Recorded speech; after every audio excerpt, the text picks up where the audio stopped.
Hello बच्चों, let's see this question. इस question में हमें एरिया फाइंड करना है ऑफ द फॉलोइंग रीजन जो दो कर्व से बाउंडेड है। एक कर्व है y square equal to 2x और दूसरा कर्व है y ग्रेटर देन और इक्वल टू x माइनस 4। ये दो रीजन्स हमें फाइंड करने हैं और इनके अंदर जो एरिया होगा वो एरिया हमें फाइंड करना है। तो सबसे पहले तो Y square equal to 2x एक पैराबोला का एरिया होता है और y equal to x minus 4 एक पैराबोला का इक्वेशन होता है और y equal to x minus 4 एक लाइन का इक्वेशन है।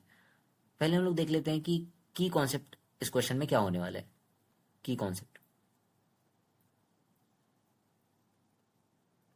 सबसे पहले तो हम ग्राफ्स प्लॉट करेंगे इन दोनों कर्व्स के, Y square equal to 2x और y equal to x minus 4 के। सेकेंड, हम एरिया शेड करेंगे।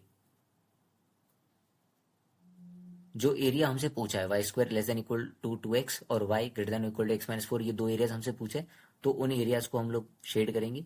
और थर्ड, हम लोग एरिया फाइंड करेंगे गिवन रीजन का।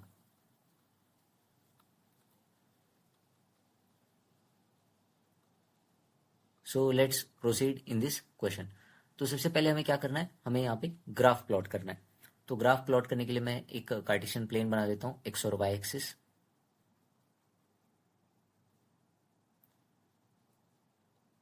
और y square equal to 2x, y square equal to 2x क्या होता है, एक पैराबोला होता है, standard form of parabola y square equal to 4x, उसी का एक फॉर्म है y square equal to 2x। और दूसरी है एक लाइन y ग्रेटर देन और इक्वल टू एक्स माइनस 4। तो ये जो लाइन है y greater than equal to x minus 4, ये कहां से पास करेगी बताओ मुझे। तो y equal to x minus 4 मैं प्लॉट कर रहा हूं तो x को 0 पुट करूंगा तो y माइनस 4, x को अगर मैंने 0 पुट किया तो y क्या आएगा, -4 आएगा। और अगर मैंने y को 0 पुट किया तो x क्या आएगा, 4। मतलब ये लाइन पास हो रही है 4,0 और -4,0 से।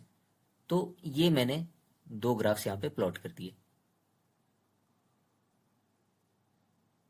ठीक है, थोड़ा सा मैं इस पॉइंट को इधर शिफ्ट कर देता हूँ जिससे हमारा जो ग्राफ है वो इस रीजन में बन जाए, गिवन रीजन में।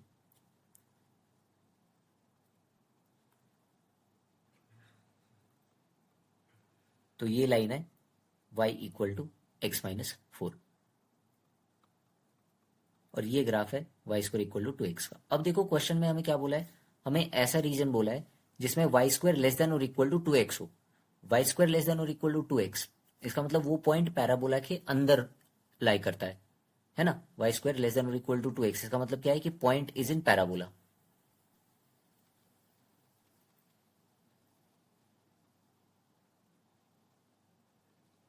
और जो दूसरा हमें इनइक्वालिटी गिवन है वो है y ग्रेटर देन और इक्वल टू एक्स माइनस 4। अब देखो ये लाइन है y square y equal to x minus 4। अब अगर इस लाइन में मैं 0,0 पुट करता हूँ, ओरिजिन पुट करता हूँ, तो ओरिजिन इस इक्वेशन को सेटिस्फाई कर रही है, बिल्कुल इस इनइक्वालिटी को सेटिस्फाई कर रही है ओरिजिन। मतलब हमें इस लाइन के ये जो सेकंड हाफ है ना, ये वाला पोर्शन चाहिए। तो इन दोनों का upper half y greater than equal to x minus 4, ये कौन सा रीजन है, अपर हाफ रीजन है लाइन का। तो इन दोनों का इंटरसेक्शन हमें चाहिए। तो इन दोनों का इंटरसेक्शन ऑब्वियसली कौन सा रीजन आएगा बताओ।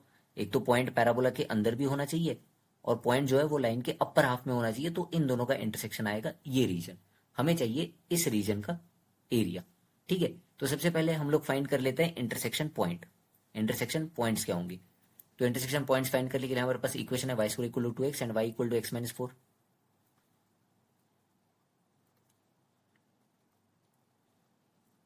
तो y को x माइनस 4 यहाँ पे पुट करो तो हमें मिलेगा x माइनस 4 का whole square equal to 2x।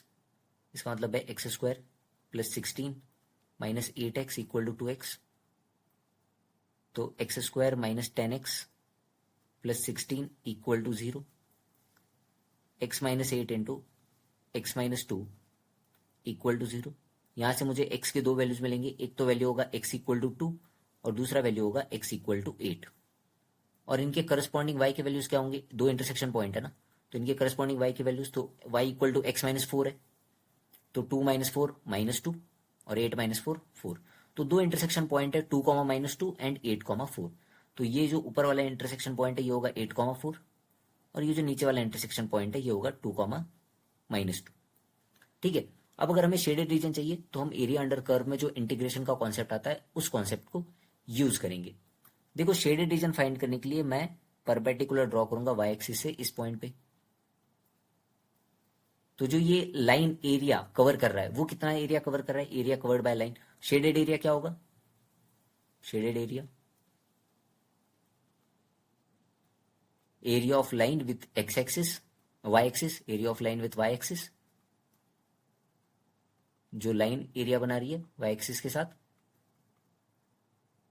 अब उसमें से ये तो पूरा मिल गया, उसमें से हम माइनस करेंगे जो पैराबोला एरिया बना रहा है वाई एक्सिस के साथ, ये वाला एरिया। तो अगर हमने ये एरिया माइनस कर दिया तो जो शेडेड एरिया है वो हमें मिल जाएगा, minus area of parabola with y axis.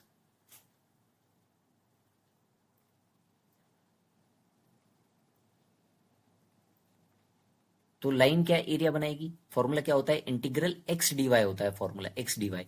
ये किसका, लाइन का, लाइन के लिए, माइनस इंटीग्रल एक्स डीवाई किसके लिए, पैराबोला के लिए। ठीक है, इंटीग्रेशन की लिमिट्स भी दे देते हैं। देखो y की लिमिट्स कहां से कहां तक आएगी, y -2 से लेके y इक्वल टू -2 से लेके y इक्वल टू 8 तक, y इक्वल टू 4 तक, है ना, -2 से लेके 4।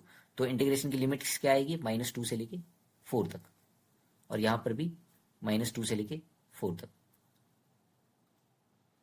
तो जो लाइन है उसका इक्वेशन हमें पता है, लाइन का इक्वेशन क्या है, y इक्वल टू x-4। तो x क्या होगा, y+4। तो यहां पे x को मैं लिखूंगा y+4 dy फ्रॉम -2 to 4, और इसमें से माइनस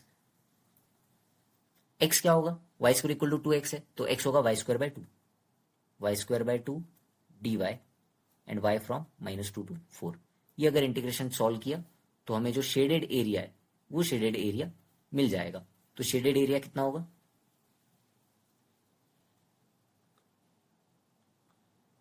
अगर मैं इस इंटीग्रेशन को सॉल्व करता हूं, y+4 का इंटीग्रेशन क्या आएगा, y+4 का whole square by 2, limits from -2 to 4, और इसमें से माइनस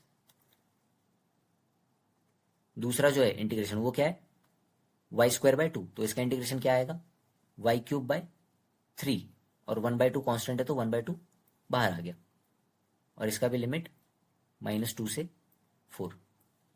तो अगर हम इसे सॉल्व करते हैं फर्स्ट वाले को, तो 1/2 कांस्टेंट है, बाहर आ गया, 4 पुट करो तो आएगा 64, माइनस अगर मैंने -2 पुट किया तो 4, और इसमें से माइनस 1/2 ऑफ, पहले अपर लिमिट पुट करेंगे 4, तो 4 पुट करेंगे तो ये कितना आएगा, 3 को भी बाहर ले लेते हैं, 3 को बाहर लिए तो 1/6, 4 पुट करते हैं तो 64, माइनस -2 पुट करते हैं तो -8, तो ये बन जाएगा +8।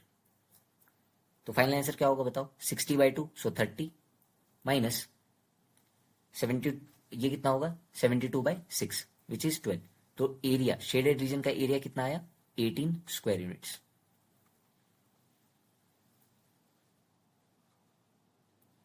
सब्जेक्टिव क्वेश्चन था, कोई ऑप्शन यहां पे नहीं गिवन था, तो फाइनल आंसर क्या होगा, 18 स्क्वायर यूनिट्स।